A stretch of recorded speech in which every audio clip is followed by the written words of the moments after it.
여기에 내가 새로 단어가 하나 나온 것이 화해라고 하는 단어. 화해라고 하는 단어가 헬라 원어는 카탈라소라고 하는 단어로 되어 있습니다. 카탈라소라는 것은 카타라는 말하고 알라소라고 하는 말을 합성한 단어입니다. 이 카타라는 말은 이게 좀 아래 이런 의미가 있습니다. 그 다음에 알라소라는 말은 뭔가 이게 교환하다, 이런 바꾸다, 이런 의미가 있습니다. 그래서 이걸 합성을 해보니까 해석을 해놓은 부분이 뭐냐면 상호 뭔가 교환을 한다, 이렇게 의미를 해석을 해놨습니다. 상호 교환을 한다. 그걸 상호 교환을 할까? 상호 교환을 해서 뭘 하겠다는 얘기입니까? 그걸 해석을 좀 찾아보니까 상호 교환을 통해서 원수가 친구 되게 한다. 이런 게 이제 화해라는 의미 있습니다. 그 다음에 또 하나는 우리가 로마서 5장 10절을 감성성구로 했는데 로마서 5장 11절을 잠깐 한번 읽어보겠습니다. 로마서 5장 11절에 보면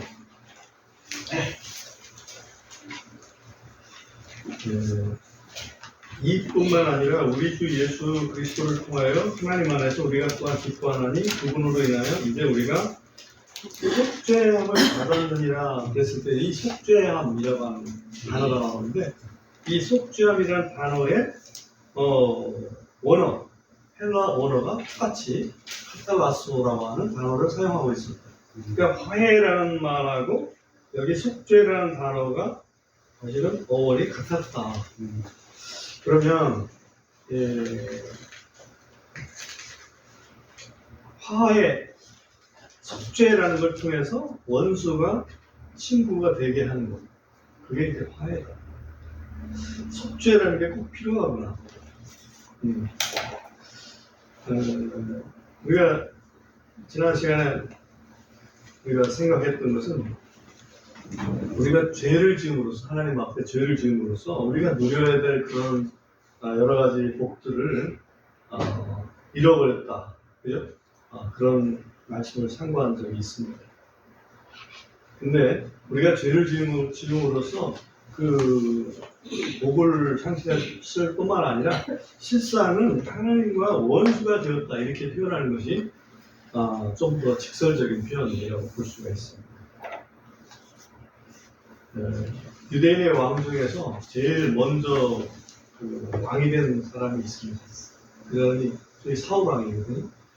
그 사울 왕이 하나님의 원수가 됐습니다. 근데 그걸 표현할 때 뭐라고 하냐면 사울이 여호와를 떠남으로 여호와께서 사울의 원수가 되셨다. 사울이 여호와를 떠남으로 여호와께서 사울의 원수가 되셨다, 이렇게 표현하고 있습니다. 하나님은 항상 옳습니다. 하나님은 항상 선하십니다. 하나님은 항상 거룩하시거든요. 항상 잘못되는 부분은 사람입니다. 우리가 죄를 지음으로써 하나님을 떠나게 되는 것이고, 하나님을 떠남으로써 하나님은 우리의 원수가 되는 그런 모양입니다. 이사야서에 보면은, 이사야서 59장 2절에 보면 아주 유명한 말씀이 있습니다. 하나님과 너희 사이에 뭐가 있어서 사이를 내었다. 너희 무엇이? 라고 되어 있습니다. 그게 뭐냐면 너희 불법들. 그러니까 우리가 지은 죄들이 하나님과 우리 사이를 내었다. 원수라는 게 뭡니까? 잘 지내다가, 친하게 잘 지내다가, 그 다음에 꼴도 보기 싫은 상태가 원수거든요. 그러니까 하나님과 우리는 굉장히 잘 지냈습니다. 그런데 하나님이 우리를 꼴도 보기 싫어하십니다.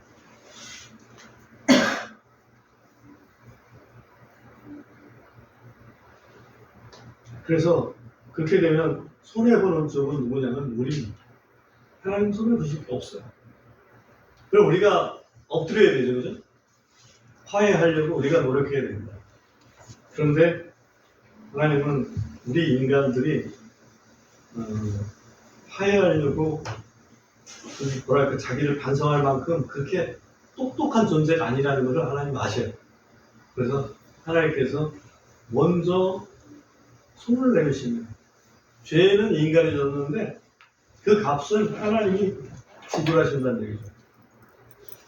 아까도 말씀드렸지만 화해라는 것은 뭔가 그 상호 교환이라는 게 있잖아요. 뭔가 빚진 거에 대해서 서로 뭔가 정산이 돼야만 이게 화해가 된다는 얘기입니다. 근데 하나님은 빚진 게 없지만 하나님이 하실 대신 우리의 빚을 대신 갚아주시는 그 일을 하나님은 다 하셨어요. 상호 교환 조건에서 보면 하나님이 하실 일은 다 하셨어요. 이제 나머지는 우리 인간의 몫입니다. 우리가 할 일은 하나님이 베푸신 그 사랑을 회개하고 믿음으로 받아들이는 그 일밖에 없습니다. 대단히 조건이 쉽죠. 우리 인간이 할 일은.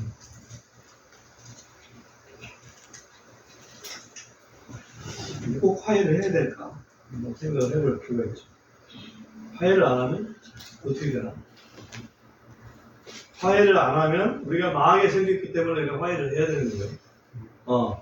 그래서 화해 차원에서 우리가 인간 대 인간의 화해 그리고 인간 대 하나님의 화해를 좀 살펴보려고 합니다.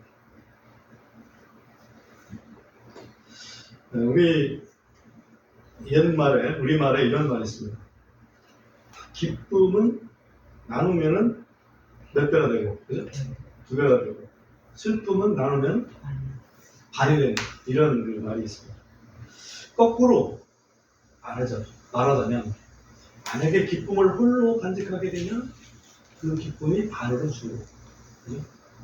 슬픔을 홀로 견디게 되면 2배로 힘들게 된다. 그렇습니다. 이게 화해라는 것은 서로 뭔가 관계가 좋았었는데 그 관계가 단절된 것을 다시 회복시키는 것, 그거를 이제 화해라고 할 수 있잖아요. 그럼 관계가 좋은 상태라면 내가 기쁨도 2배가 되고 슬픔도 절반이 될 수 있는 관계란 말이죠. 그래서 화해가 필요합니다. 왜? 행복하기 위해서. 사람 행복하기 싫은 사람은 아무도 없습니다. 하나님은 아브라함을 뭐라고 혹시 불렀는지 여러분 기억하세요? 나의 뭐라고? 친구라고. 그죠? 나의 벗, 나의 친구. 이렇게 하나님은 아브라함을 친구라고 하셨습니다. 예수님은 제자들을 뭐라고 했습니까? 친구라고 했죠. 예수님. 그러니까 예수님과 우리 사이, 하나님과 우리 사이가 친구 사이라는 거죠. 친구 사이. 근데 지금 원수 사이가 되잖아요. 문제는. 원수 사이를 쓰면 얼마나 불편합니까? 친구 사이에 있으면 얼마나 행복하겠습니까? 요셉이 형님들의 어떤 나쁜 생각, 형님들이 요셉을 죽여버리려고 했잖아요. 왜 요셉은 아버지 사랑 독차지하니까. 그래서 그 위에 있는 10명의 형님들이 요셉을 아주 미워했습니다. 그러다 결국 죽이지는 못하고 노예상한테 팔아버렸습니다. 근데 나중에 그 애국의 총리가 돼 있잖아요. 그래서 이 요셉의 형들이 애국에 가서 쭉 살다가 아버지가 돌아가셨어요. 아버지가 돌아가시니까 아버지가 계실 때는 아버지 믿고 있는 거죠. 항상 아버지가 방패막이 되는 거예요. 그런데 아버지가 돌아가시니까 이방 땅에서 그 동생은 총리가 돼 있고 자기들은 이제 나그네인데 걱정이 태산입니다. 그래가지고 요셉한테 가서 진짜 어떻게 돼요? 이 10명의 형님들이 진짜 어떻게 우리는 당신의 종입니다. 안 그랬다가는 이제 죽을 것 같거든. 요셉이 형님들 걱정하지 마십시오. 형님들은 좀 나쁜 생각을 가지고서 나를 그렇게 했지만은 사실은 하나님은 그거를 악을 선으로 바꾸셔서 오늘날 정말 수많은 사람들을 살리는 그 일에 쓰셨습니다. 걱정하지 마십시오. 형님들 제가 책임지고 부양하겠습니다. 이게 화해죠.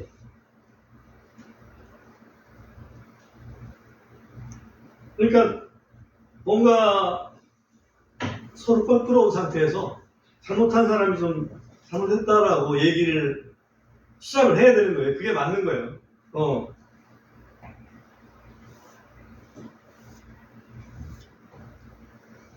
문제는 사람 사이에 이런 그 원하는 관계 이런 문제도 결국은 하나님과의 관계하고 연결이 되어 있다.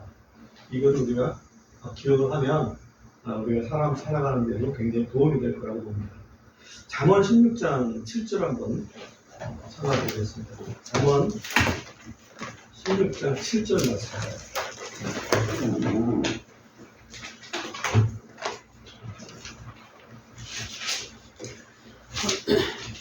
찾으셨으면 한번 같이 읽어보겠습니다. 잠언 16장 7절 말씀입니다. 사람의 시작.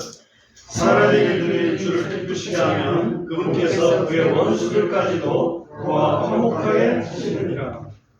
여기 보면 사람의 길들이라는 것은 행위죠. 우리들의 행위가 우리 하나님을 기쁘시게 하면 하나님이 그 원수까지도 그와 화목하게 만들어 주신다. 그렇습니다. 우리가 하나님과만 잘 지낸다면 우리 원수들도 우리와 다시 잘 되게 된다. 사실을 꼭 기억하면 굉장히 도움이 될 겁니다. 그리고 데살로니가 전서에 보면 사도 바울이 데살로니가 교회에 편지를 하면서 이런 표현을 씁니다. 너희끼리 화목하라. 너희는 왜 그리스도인이죠. 그리스도인들끼리 화목하라. 그 얘기는 그리스도인들끼리도 돌아갈 수 있다. 그 얘기는 돌아갈 이유가 없으면 화목하라 얘기 안 하겠죠. 그리스도인들도 돌아갈 수 있습니다. 불화는 육신의 열매고 화평은 성령님의 열매입니다.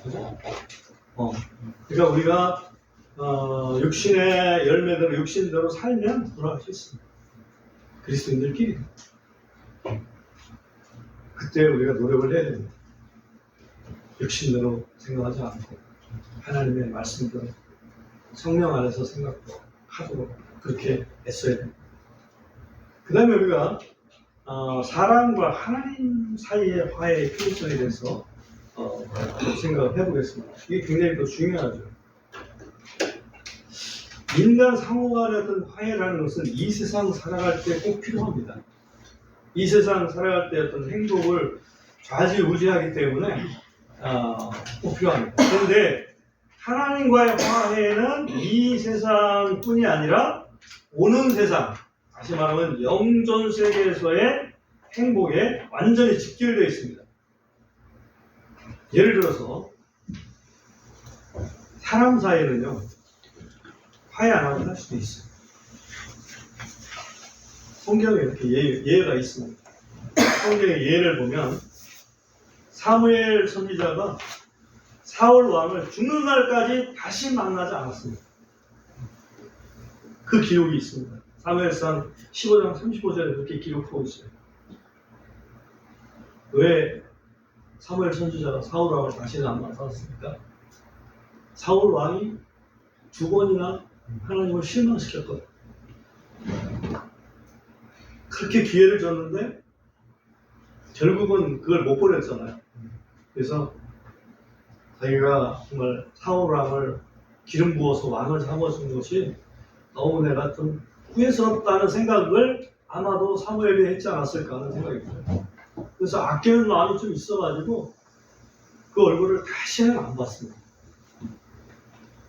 죽는 날까지, 본인이 죽는 날까지 사울을 찾아가지 않았어요.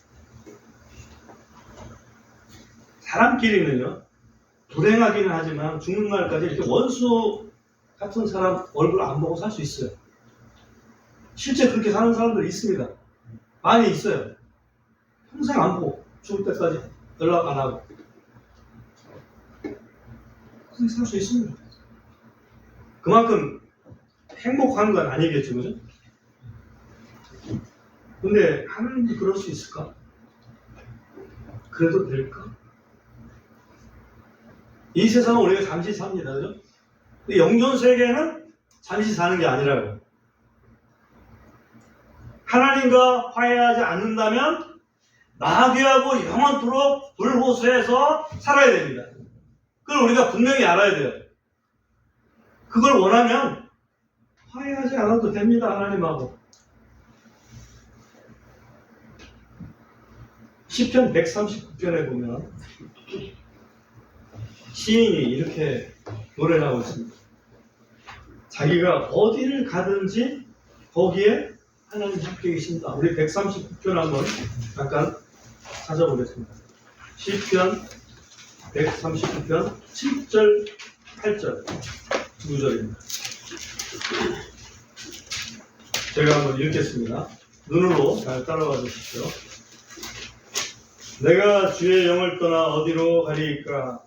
혹은 내가 주의 앞을 떠나 어디로 피하리이까? 내가 하늘로 올라갈지라도 주께서 거기 계시며 내가 지옥에 내 침상을 펼지라도 보소서 주께서 거기에 계시나이다. 하나님을 피해 갈 수 있는 곳은 없습니다. 내가 아무리 골방에 가서 문 딱 잠궈놓고 혼자 숨어 있는다 할지라도 그곳에 하나님이 계십니다. 하나님은 피할 수 없습니다.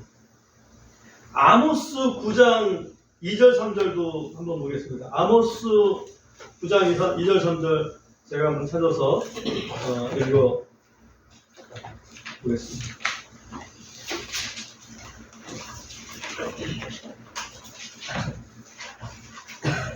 그들이 땅을 타고 지옥 안으로 들어갈지라도 거기서 내 손이 그들을 붙잡을 것이며 그들이 하늘에까지 올라갈지라도 거기서 내가 그들을 끌어내리리라.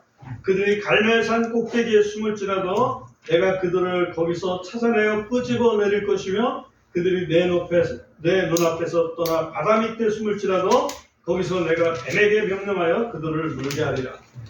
하나님 앞에서는 죄인들이 숨을 길이 없습니다. 죄인이 아니라도 숨지 못하는데 죄인도 숨을 수가 없습니다. 그러므로 하나님과 불화하면 이건 영원 불행입니다. 영원 불행. 이렇게 영원 불행하기를 기꺼이 받아들이겠다면 하나님과 계속 불화하십시오. 사람과 사람 사이의 불화는 가만히 보면 교통사고처럼 쌍방과실이 많습니다. 대부분 쌍방과실입니다. 그런데 사람과 하나님 사이의 불화는 100% 사람 과실입니다. 맞죠? 그래서 사람이 숙이고 들어가요. 그런데 마지막으로 우리가 살펴볼 것은 그러지 못한다는 거예요. 화해의 어떤 주도권을 잡지 못한다는 거예요, 사람이. 내가 뭔가 시작해야 되는데, 내가 좀 뭔가 좀 숙여야 되는데, 안 숙여지는 거예요. 혼날 때까지는 안 숙여져요. 이 복음성가에 이런 가사, 여러분 아마 익숙한 분 있을 거예요. 내가 먼저 소통하지 못하고, 내가 먼저 용서하지 못하고, 내가 먼저 웃음 주지 못하고, 이렇게 왜 몸을 끌고 있나? 내 입은 사랑을 말하면서 내 마음은 화해를 말하면서도 왜 내가 먼저 져줄 수는 없는가?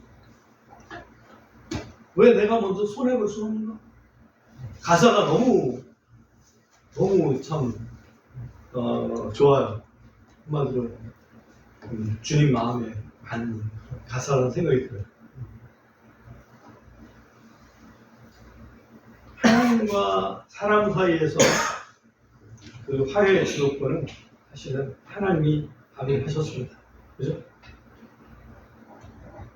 사람이 잘못했는데 그 주도권은 하나님이 발휘하셨습니다.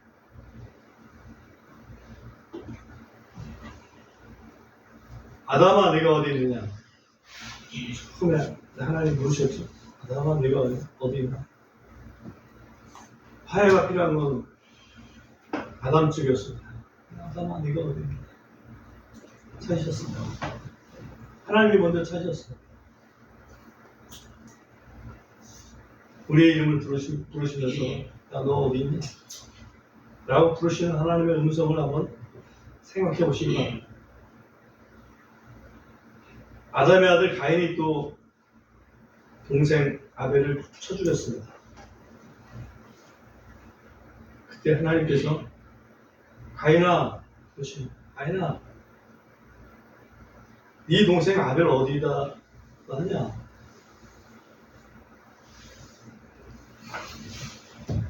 모른 척 하잖아요, 그죠? 모른 척 했습니다. 왜 가인은 모른 척 했을까? 가인은 두려웠던 거죠. 근데 하나님께서 가인을 용서하시고 가인을 해하는 사람한테 벌을 더 주겠다라고 그런 말씀까지 해주십니다. 가인과 이 화해를 시도하시는 거죠.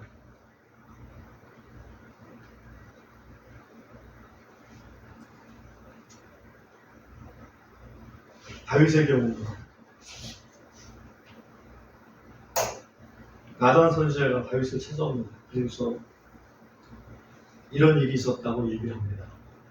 어떤 여행자가 부자에게 왔는데 그 부자 집에서 그 여행자한테 대접을 하려고 하다 보니까 자기 양떼는 많은데 그 양떼 잡는 게 너무 자기는 좀 손해보는 것 같아가지고 옆집 강한 집 양떼 한 마리 있는데 그거 갖다가 뺏어다가 그걸로 대접을 했답니다 라고 왕한테 나단 선지자가 다윗 왕한테 그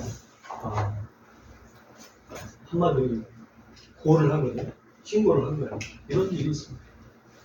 그러니까 다윗이 그냥 그런 세상에 그런 나쁜 놈이 다 있냐고 하면서 굉장히 울그락불그락 하면서 그런 놈을 내가 하나님의 살아계심을 내가 이고 내가 맹세를 하는데 반드시 말할 거야. 그러니까 나단 선지자가 당신이 그 사람입니다 라고 얘기하죠. 그것도 하나님께서 다윗을 찾아오셨어요. 그죠? 다윗이 그때 석고대죄하고 있었던 게 아니고 그냥 모르는 척하고 있었거든요. 그냥 잘못해놓고 하나님께서 다윗을 또 찾아가셔가지고 그렇게 얘기를 합니다.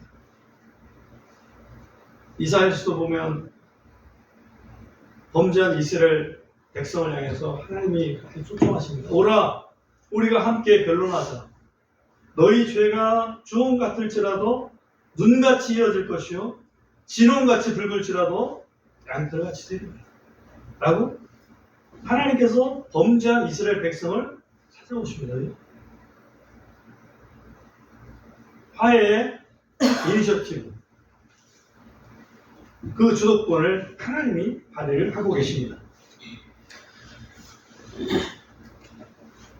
예수님도 마찬가지죠. 다메섹 도상에서 사울이 그리스도인들을 핍박하는 말쪽에 부활하신 예수님이 음성으로 빛과 음성으로 사울에게 나타나시죠. 사울아! 사울아! 어찌하여 네가 나를 핍박하느냐?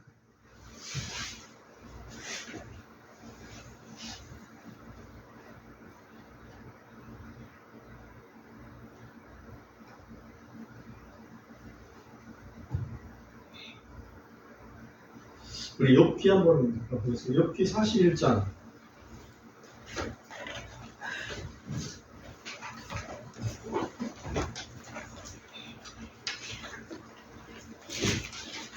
11절을 보겠습니다.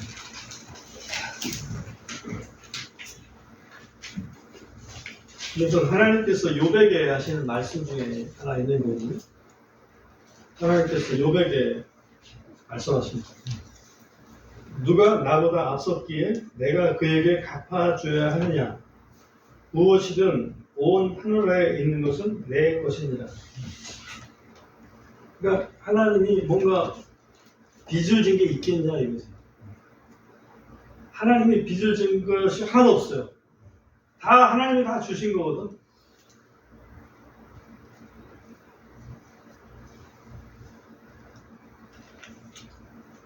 그러니까 우리가 무조건 하나님 앞에 숙여야 되는 거지.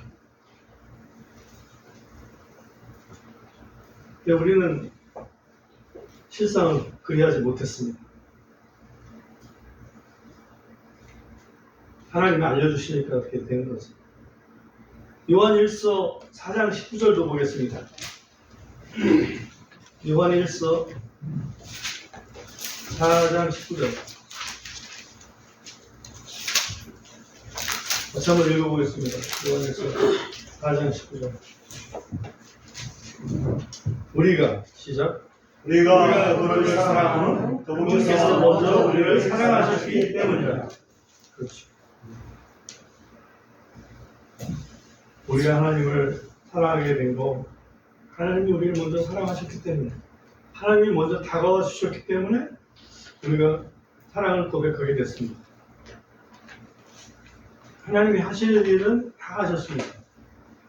하나님 우리를 너무나 사랑하셔서 그야말로 인간의 몸으로 아들을 보내시려고 그야말로 하나님과 인간, 하나님이시면서 인간인 그런 존재로 대성으로 보내시려고 그 아들을 인간의 아들로 태어나게 하셨습니다. 뿐만 아니라 그 태어난 하나밖에 없는 아들을 죽음으로 내모셨죠. 죽어야 되니까. 네, 하나님 거룩하시니까. 죄는 반드시 심판해야 되니까. 대신 자신이 심판받은 거죠. 우리가 누군가가 내가 진짜 사랑하는 사람이 나한테 잘못했다 이거지. 근데 그 사람 잘못을 내가 떠안고 싶어. 그런 마음이 있잖아요. 그죠? 그럴 때 어떻게 해요? 그 값을 내가 지불할 수 있는 거잖아. 하나님 그 심정이라고. 우리 사람이 잘못했어. 근데 사람을 하나님께서 만드실 때 너무 사랑스럽게 만드셨어. 자기의 형상대로, 자기 모양을 따라 만드셨어. 그런데 그놈들이 잘못하고 있다 이거지. 그래서 그 잘못한 인간을 너무나 사랑하기 때문에 대신 그 죄값을 본인이 담당하시는 거예요. 이게 바로 그리스도라는 거 아닙니까? 그래서 하나님은 당신이 하실 일을 다 하셨습니다. 화해의 손짓을 내밀었어요. 화해의 손을 내밀었어 우리한테. 우리가 응답할 차례입니다. 다윗처럼. 당신이 그 사람이요. 그러니까 다윗이 나단 선지 앞에서 무릎 꿇고서 내가 잘못했습니다. 하나님, 내가 잘못했습니다. 우리도 다윗처럼 고백할 필요가 있습니다. 그죠? 주님, 제가 잘못했습니다. 다른 그리스도인 상처 준 것도 주님, 제가 잘못했습니다. 그리스도인 됐으면 다 된 걸로 생각하면 오산이에요. 그죠? 그리스도인 되면 그리스도인답게 살아야 되는데 그리스도인 됐는데 그리스도인답지 못하게 사는 것도 돼요. 그래서 다른 그리스도인 상처 주고 또 세상에 있는 안 믿는 사람도 상처 주고 그럴 수 있잖아요. 그죠? 그걸 우리한테 하나님께서 지적하실 때 우리는 다윗처럼 고백해야 합니다. 주님, 제가 잘못했습니다.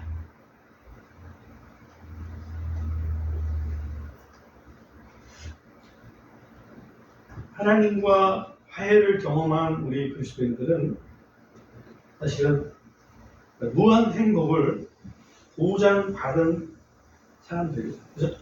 보장받은 사람입니다.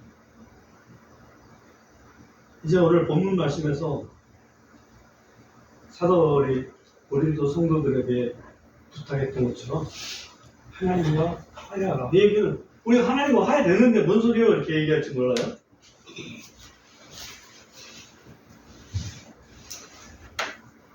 아니요. 하나님과 우리 화해됐지만 우리의 삶을 통해서 하나님과 화해하지 못하는 부분들이 분명히 있잖아요. 우리의 영과 혼과 이별하는 것처럼 그러잖아요. 영적으로 하나님과 정말 성격한가? 또 혼적으로 우리가 혼이라는 우리 옆에 있는 사람들하고 상대잖아요. 내가 그 하나님의 사랑으로 우리 옆에 있는 사람들을 사랑하는가? 육적으로 나는 하나님 앞에 거룩한 삶을 살고 있는가? 그걸 생각해보죠. 그것에서 벗어나는 순간 우리는 하나님과의 화해를 맺은 사람으로서 하나님과 화해하라고 하는 이 사도 바울의 어떤 그 부탁을 들어야 될 당사자가 되는 거예요. 그리고 진정 하나님과의 화해를 아직 경험하지 못한 세상의 그 사람들이 있잖아요. 우리의 친척들 중에서도 분명히 있고, 우리 친구들 중에서도 있습니다. 우리 이웃들 중에도 있어요. 있는데 그 사람들은 하나님과 화해하지 못하면 나귀하고 그냥 영원한 시간을 그 불호수에서 그냥 고통 당하면서 지내야 되거든. 그냥 이 세상에서 그냥 잠시 고통받다가 그냥 사라지면 되는 그런 삶이 아니란 말이죠. 그래서 그 화해 사역이라는 게 우리 그리스도인들에게 사실은 주어져 있다는 거죠. 맞습니까? 그 사역을 한번 좀 심각하게 생각하고 하나님 앞에 할 수 있는 거 해보겠습니다. 제가 힘주십시오. 하고 기도하는 우리가 됩시다.